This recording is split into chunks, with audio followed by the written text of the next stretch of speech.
Hello बच्चों, आज हम इस वीडियो में पाठ विद्युत धारा का रासायनिक प्रभाव के अभ्यास प्रश्नोत्तर की चर्चा करेंगे। पहला प्रश्न है, नीचे दिए गए सही विकल्प के आगे सही का निशान लगाएं। प्रश्न है, विद्युत धारा उत्पन्न करता है। इसके विकल्प हैं क केवल ऊष्मीय प्रभाव, ख केवल रासायनिक प्रभाव, ग केवल चुंबकीय प्रभाव, घ ऊष्मीय, चुंबकीय एवं रासायनिक प्रभाव। इसका सही उत्तर है विकल्प घ ऊष्मीय, चुंबकीय एवं रासायनिक प्रभाव। अगला प्रश्न है, निम्नलिखित में कौन सा घोल विद्युत का कुचालक है?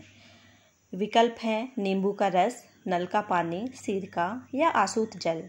इसका सही विकल्प है घ आसूत जल। अगला प्रश्न है, निम्नलिखित में कौन सी ऐसी धातु है जिसके विद्युत लेपन के द्वारा किसी वस्तु की चमक को बढ़ाई जा सकती है?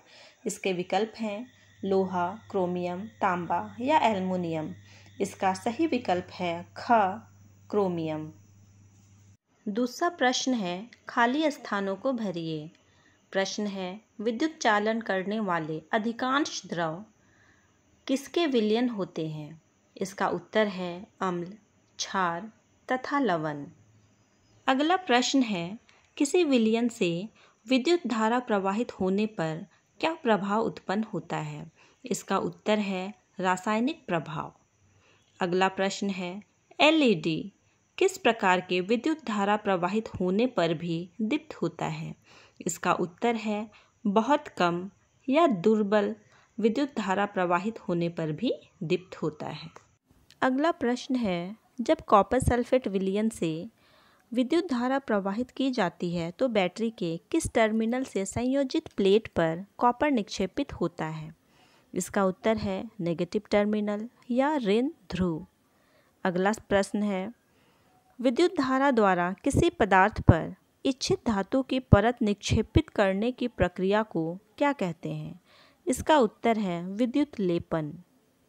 तीसरा प्रश्न है, किसी धातु पर इच्छित धातु की परत निक्षेपित करने की प्रक्रिया को क्या कहते हैं? इसका उत्तर है विद्युत लेपन।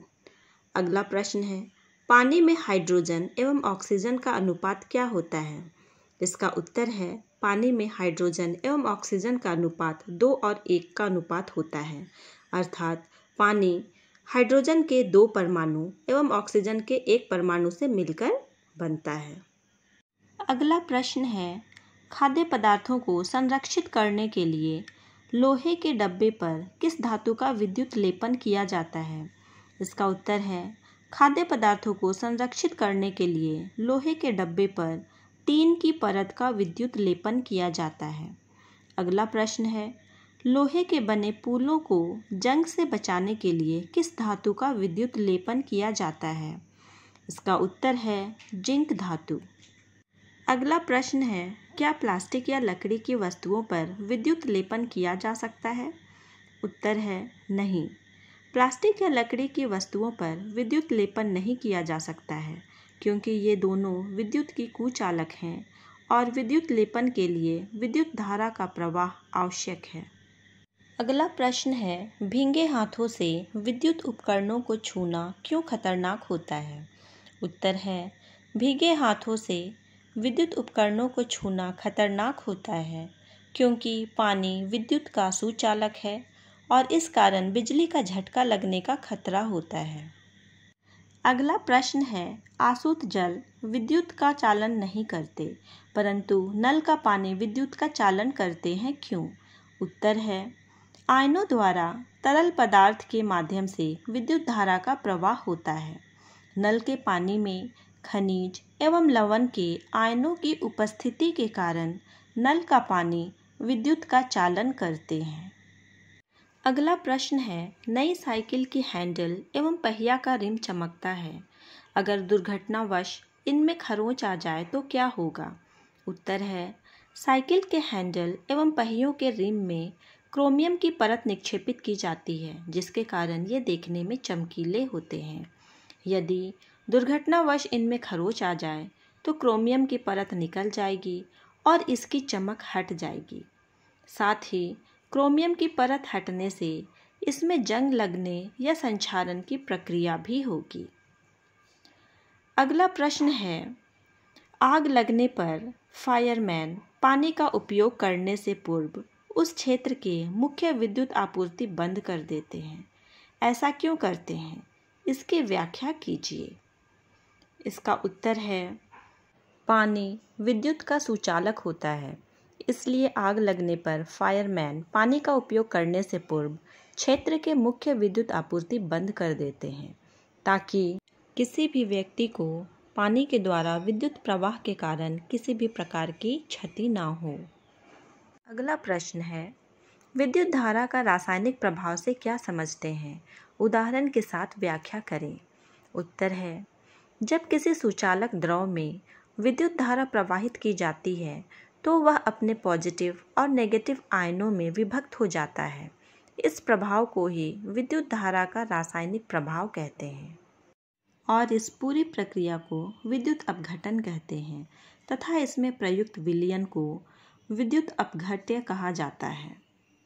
यदि चित्र में दिखाए गए विद्युत परिपथ के अनुसार अम्लीय जल में विद्युत धारा प्रवाहित की जाए तो जल हाइड्रोजन और ऑक्सीजन के आयनों में विभक्त हो जाता है और परखनलियों में गैस के बुलबुले के रूप में ये दिखाई देते हैं। अगला प्रश्न है, साइकिल के हैंडल, पहिए का रिम आदि पर क्रोमियम का विद्युत लेपन किया जाता है। इन्हें क्रोमियम का ही क्यों नहीं बनाया जाता है? इसका उत्तर है, क्रोमियम एक महंगा धातु है, अतः पूरी वस्तु को क्रोमियम का बनाना आर्थिक दृष्टि से उपयुक्त नहीं है। इसी कारण सस्ते धातु की वस्तु बनाई जाती है और उस पर क्रोमियम की परत निक्षेपित की जाती है। अगला प्रश्न है, जब किसी समपरिक्षेत्र के स्वतंत्र सिरों को किसी विलयन में डुबोते हैं तो चुंबकीय सुई विक्षेपित होती है। क्या आप इसके कारण की व्याख्या कर सकते हैं? इसका उत्तर है, जब किसी समपरिक्षेत्र के स्वतंत्र सिरों को किसी विलयन में डुबोते हैं तो चुंबकीय सुई विक्षेपित होती है। यह विक्षेपण विद्युत धारा के प्रवाह के कारण चुंबकीय क्षेत्र उत्पन्न होने से होता है।